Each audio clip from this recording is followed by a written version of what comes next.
Là, on vient de faire la balance, c'est-à-dire qu'on fait des réglages de son avant le concert pour savoir ce qui nous arrive dans les retours, c'est-à-dire les boîtes qui sont là devant nous.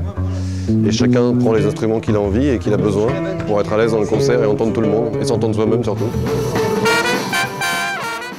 Je suis trompettiste, je joue de la trompette, je joue aussi du bugle, qui est un instrument qui ressemble à la trompette.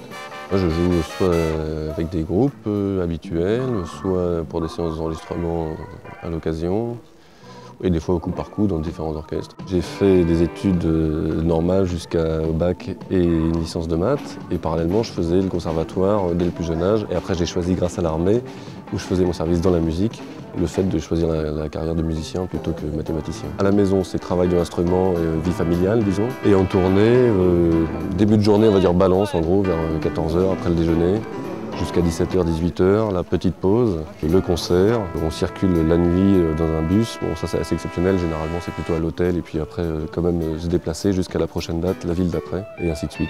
Tous les jours, avec un peu de travail personnel de son instrument le matin. C'est bien aussi de faire. Ah oui. Ah oui, d'accord. C'est bien ça. Donc. L'intérêt primordial, c'est continuer à faire de la musique pour soi et développer un peu son art, disons. Pouvoir vivre vraiment ce qu'on aime, c'est vraiment une chance extraordinaire, je crois.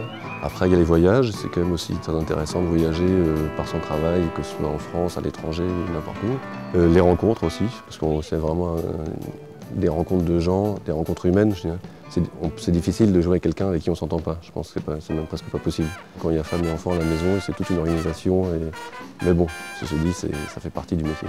Les qualités requises pour être un bon musicien, je dirais beaucoup d'écoute, du travail personnel, mais je pense que c'est valable pour tous les métiers. Un certain sens de la communication humaine, je pense. Une certaine souplesse de caractère et pouvoir s'adapter un peu aux constitutions qui ne seront jamais les mêmes de toute façon, suivant les salles, les gens avec lesquels on joue. Donc voilà, une certaine adaptabilité. Moi, j'espère faire ça le plus longtemps possible.